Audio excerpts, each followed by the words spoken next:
Hey everybody, welcome back to the realtorshow.com. Again, it's the realtorshow.com. My name is Dan Sfera. I'm joined as usual by Dan Peart, team leader Keller Williams Irvine. I'm also an agent at Keller Williams Irvine, but this show is not really about us talking about our company, although it's great. And next week we'll be doing an interview from Reunion. So that'll Yeah, be interesting, and that'll be good for the non-Keller Williams realtors to kind of see, just get a little taste of our culture. So that'll be fun. But the point of this series, web series, video series, podcast, we're going to be on Stitcher and iTunes pretty soon, is to empower you, the realtor, the real estate agent. And we're just going to be talking about things that hopefully you can find practical, and that you can start using immediately. So today we're going to be talking about how to negotiate with the other agent on a deal. So unless you're double ending every deal, most of the time you're working with another realtor on the other side of the transaction. So if you've got a listing, you're working with the buyer's agent, vice versa. So it's very important that we establish, us as realtors, we find the right skills and we use the right negotiating tactics to have a successful deal. And we kind of touched on this in our last interview, or in one of our interviews. You said it was one of your assets, Dan, when you first started, how you were able to establish rapport with the other realtor on the other side of the transaction. That ended up helping you a lot in the long run, right. right? Yeah, So, absolutely. yeah, so Yeah, just talk I mean, about that. um, working a lot with so your question, just repeat your question one more time so I Yeah, make sure. so like what was, I guess, it was an asset, right, for you to establish that rapport with the other realtors, and you had like a Right. long-term relationship with them. So tell me and tell us how that was helpful for you in future deals. So in 2007, we all remember that year, how kind of crazy it was in just market adjustment. And I was working out in the Inland Empire, Southwest Riverside County, one of the hardest hit in the entire nation. Well, first hard market, I didn't even know what was coming to me. If I would have known, who knows where I would have been, today. But at the time, what I realized was that agents were starting to move towards real estate owned properties or REOs, bank owned properties, and they were getting these accounts from other banks, and the banks were basically having them facilitate transactions, and these agents had the bulk of the business. Uh, So being in one of the hardest hit areas, I had to figure out how to work and somewhat own that property and own the right to sell that property by having real estate agents as my clients. And the fortunate part was I always had the belief that, you know what, another real estate agent is a professional, I'm a professional. I'm going to figure out the best way for us to work together and communicate together to make my transactions easy. And let's face it, the agent has more control over the deal than sometimes the clients do, and right. whether it's sideways or complete. So putting them as my clients was really how it worked. hmm Yeah, so I wanted to talk about a deal I'm currently involved in. This is kind of what motivated this topic idea. So you've got these agents. So I'm on the buyer side in this particular deal. You've got these agents that seem to just be happy that they have a listing, but the only reason they got the listing is because they agreed to the seller's listing price, which is absurd. If you knew the details, it's absurd. Like there's no justification in the comps, anything like that. So Right. that's where my frustration is coming from. Is saying, hey, man, these the numbers, no matter how you look at them, you can't justify this. And I know he can't tell me, but the only reason he got the listing in the first place is because he agreed to list it at this price. So I feel like I'm kind of spinning my wheels, like I have my foot on the gas and the brake because I'm doing all this work, but we're not getting anywhere. So what advice would you have for me or other agents? I'm sure this is a common issue. I think first you would come across, if I were in your shoes, from that standpoint, you're going to come across, you don't want to ever, I guess when you're on the opposite side, you don't want to come across telling someone what their job is, Okay. and even even the simplest way. There's ways to go about it that I think are very tactful, very polite, and pull you in on the same side as that real estate agent and helping get the job done, which our ultimate goal is to help a buyer, help a seller, um, complete a transaction, get their home sold, and have them be happy and get referral business, etc. Right? Hmm. And so there's ways you can negotiate with the agent that actually makes it so that you're pulling yourself in on the same side to make that transaction work. And so part of it's empathy. The first thing is realizing that on the other side of that, the agent knows the overpriced the property by the time he leaves the table most of the time. And so he already is, or she already is, not prepared to hear it again, right? It's kind of like when you're not good at something and someone says, you're not good at this, or you're not good at this. You're like, okay, well, I know already, so it doesn't do anything but push the knife further. So coming from an empathetic standpoint would be the first spot I would take. Hey, I Okay. understand that the seller might have wanted to price it here, and look, I completely understand how sometimes we lose control over the pricing situation. So Hmm. I'm there with you, and really pull yourself in on their side So before probably you be more start. sensitive, put yourself in their shoes. I should probably go back and do that, although it might be too late now. But this brings up a good point. Is it a good strategy for an agent to take a listing, even if they know that the seller's price is too high? Um, the agent runs the risk of just wasting a lot of time in that case. Would it ever be a good idea to just pass on the listing? Yeah, I mean, there's certainly probably more times where people are more apt to want to price it where it's just it's not going to happen, and yeah, that would be definitely a listing that you would pass on. And the reason is because someone's going to take it, and Mm. someone's going to take that listing. And if you're right and you're spot on with your price, guess what? It's going to expire. It's going to come off the market. I Uh, mean, if you think about the life of a seller, 6 months of making your bed every day, making your house look like it wasn't lived in, yeah. um, keeping it clean and free of debris. If you have kids, I mean, everybody understands those heartaches. And so a seller, in my experience, that's willing to do that may not be overly motivated if they want to overprice. Right. So there are occasions that I've taken slightly overpriced listings, but the market was appreciating. And so, my conversation with the seller was like, it might take us 90 days. It might take us 120 days to get what you want because the market's not demanding that yet. Hmm. However, I need you to know that up front before we Yeah. advance this. Yeah, there is a gray area and there's a fine line between what you know is a little overpriced but you'll still take Right. versus what is, I mean, I like the analogy of having your foot on the gas and the brake at the same time. Right. You're going to be doing a whole bunch of work and not going anywhere. Yeah. So in my case, this listing agent I'm working with, this is a pocket listing. So it's Yeah. a very high priced property. So they're looking for just probably a handful of buyers that would even be interested in this. So I don't know if the seller's motivated. I know that they don't have to worry about making their bed every day because they're not going to have a lot of traffic in the house. That's one of the reasons why they didn't want to put this on the MLS. So it just adds another layer of complexity to this deal I'm involved in at the Sure. moment.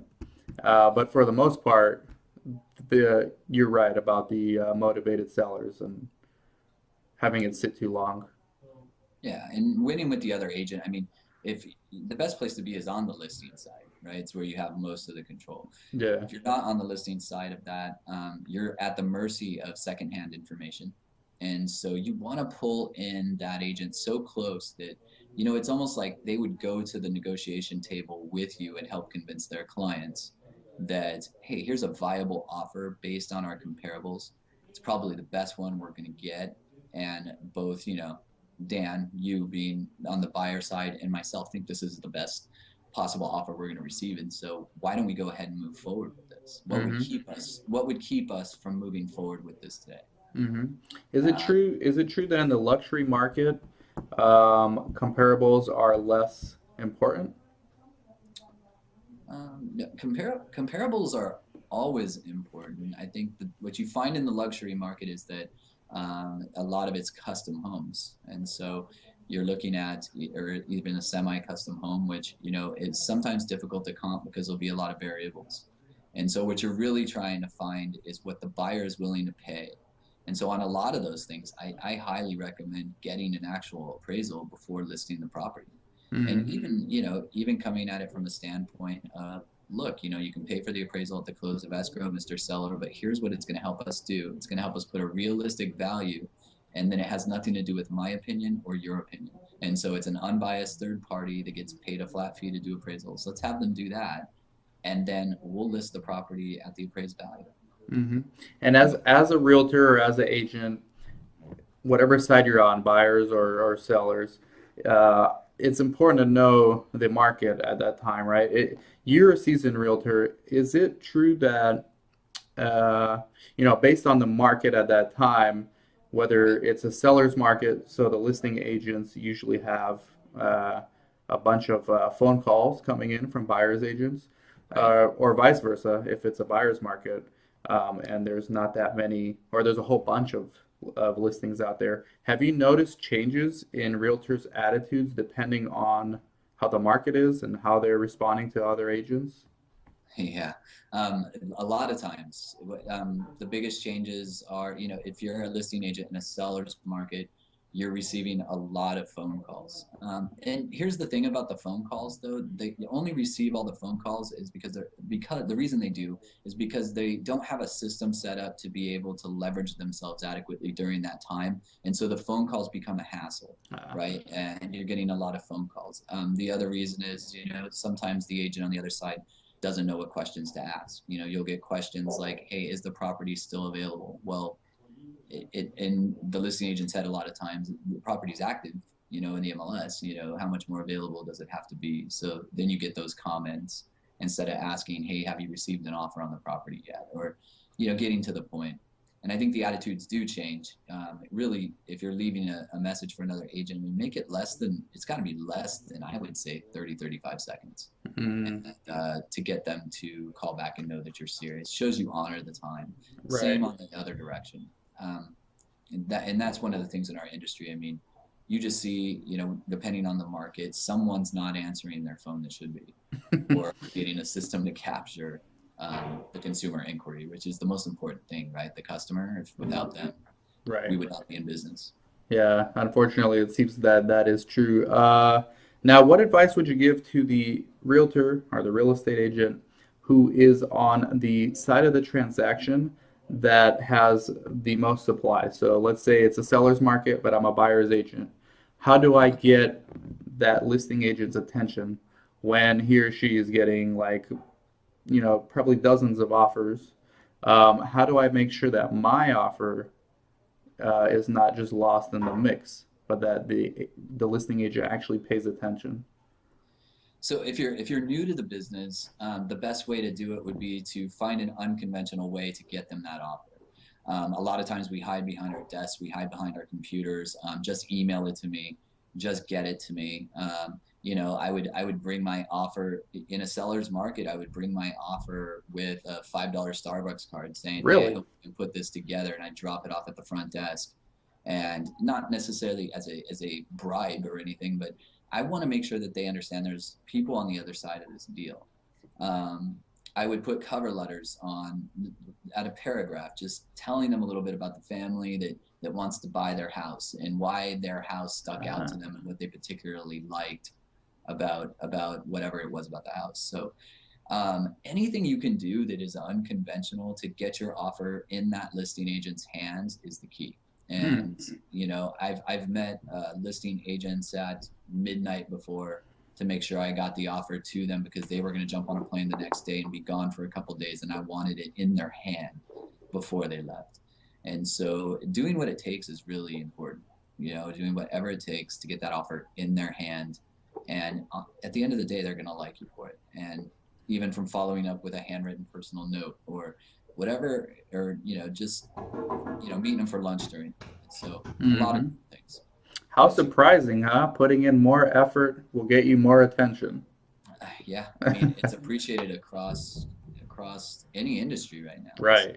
Right. Yeah. stick out in some way. Don't, just because someone says, "Hey, I want you to email it to me," doesn't mean that they're Hmm. not open to other ways of getting the job done.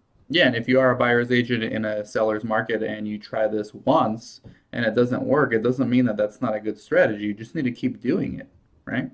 Right, right. You're going to have people that aren't going to be accepting of it. The majority of people are. And if we treat the opposite agent like they're our clients and we show them, hey, you know what, we care about it, guess what? You're going to know about properties before they even hit the MLS or hit the Hmm. market. Or if they're not hitting the MLS, they're going to let you know about it. And that network is so huge. We're very much a local service company. We've just expanded to a global reach. Um, and I'm not talking about our company, but I'm talking about like the industry I meant, not company. Right. Expanded to a global reach, and that's important, to understand that there's someone between you and getting your clients' dreams accomplished, Hmm. which um, So what percentage of agents out there do you think actually follow this practice, like putting in the extra effort, trying to make their offer stand out in a seller's market?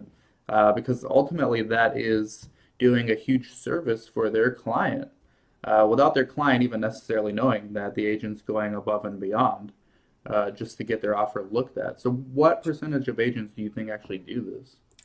I mean, if I don't have an exact percentage, but I would say it'd be less than 2%. Less than two.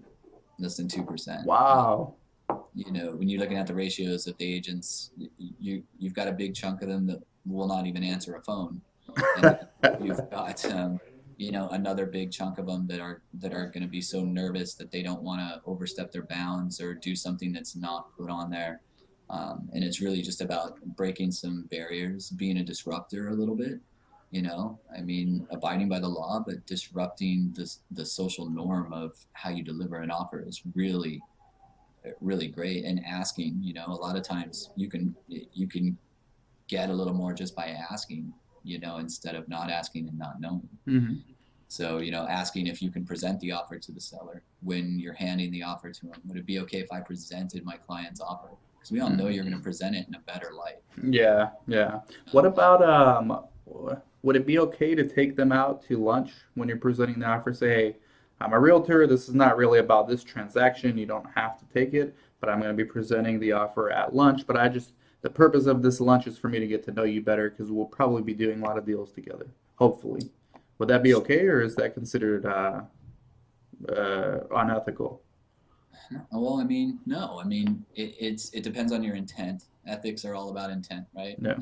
So if you're going to lunch to actually build a relationship with someone, that says a lot. I think I can't remember the last time. Well, that's not true. I mean, in the real estate arena, I can't remember the last time someone said, "Hey Dan, let's go to lunch because I know we'll be doing real estate transactions together." So I might fall over in my chair, and then I'm going to wonder maybe what the agenda is, right? Like if there's an agenda behind the scenes in my nature. Okay. However, if you come off sincere enough, I'm going to take that lunch and I'm going to go and I'll enjoy the relationship afterwards. I'll tell you that. So maybe a better strategy, since that one might be considered a little tacky, would be Starbucks card first, and then maybe you won't get it on that deal, but on another deal, if you're dealing with the same agent, since you already have that context, now a lunch wouldn't seem that odd anymore, right? Right. I find like after the transaction or maybe once your offer's accepted, hey, great, thanks for choosing my offer. Let's thank your clients for me. Let's go grab some lunch. Still celebrate. Sometime. Yeah, Uh, and then get it scheduled because if it doesn't get scheduled, it doesn't get done. Very good advice. And the same thing basically on the listing side if it's a buyer's market. I doubt it. I know that we all think that we've experienced the buyer's market in the last 14 years of real estate. I would say the same thing would apply in a buyer's market is, you know, if a listing agent really wants to get something moved, then they're going to work on that. And they're going to work on contacting all the buyers that are coming to see the property and putting them in a follow-up program. Hmm. And honestly, in a buyer's market, there's no one I'd rather have a relationship with than agents that have buyers. Hmm. I mean, I got a listing that's sitting here. I mean, listings are the name of the game. And do I want to go out and canvass a neighborhood, or do I want to canvass somebody that has access to 30 to 40 people that might be interested in this particular house? I want their databases involved. I want them to go out and find me a buyer as well. That's what we're Hmm. supposed to be doing as listing agents anyway. Right, right. And finally, as we wrap up here, and thank you for your time, Dan. Sure. Uh, most agents on any side of the deal are looking to close the deal. That's the purpose, right? They don't want Mhm. to be spinning their wheels. But every now and then you run across an agent who may be more concerned about proving that they're right, or they want to get their way, and Mhm. they're killing the deal. Would it ever be appropriate for you to call their broker and tell them, "Hey, what the hell's going on here?" Or is that not okay? I'm a little old school when it comes to that, and this is just my point of view on it only. And my point of view is that the broker should call the broker. Oh, Uh, okay. yeah, I don't believe agents should call brokers because agents in a deal are often emotional. And a broker, if you think about what a broker does all day, like a typical desk broker, where they answer questions all day, they are inundated with agent wants, needs, desires from their own company, which is a great thing because the agent's the client of the broker. So I'm not saying that it's a bad thing. They've got a lot on their plate. So it's always better to have an unemotional broker, maybe call the broker because we're not part of the deal. Hmm. We're not, I think a lot can be accomplished. And Yeah, yeah, the I think broker's that's my almost like a advice. neutral party in that case. You get two brokers talking to each other. They're not Yeah. involved in the deal yet. Mhm. Yeah. They got a vested interest in the transaction as well. They're just not in they might be missing something in communication that maybe two emotional people might be missing as well. Hmm. So it's good for a broker to say, oh, okay, this is what they actually meant. Okay, this is what they actually meant. Why don't we just go back and tell our agents that and then put them back in communication with each other? It's just misunderstanding, and most of them are just misunderstandings when So, things aren't going right in communication. so the take-home messages, at least for me from this interview, is put yourself in the other agent's shoes. You're both working together. You're both trying to do your clients a service, and if you work together more amicably, you can service your clients better. And also making your offers or your listing stand out more, and some strategies for how to do that. Right. And if necessary, but most of the time it's not necessary, you get your broker involved. Exactly. Exactly. In extreme situations, I guess. Good. Thank you, Dan. Anything else you'd like to add on this topic that I haven't covered?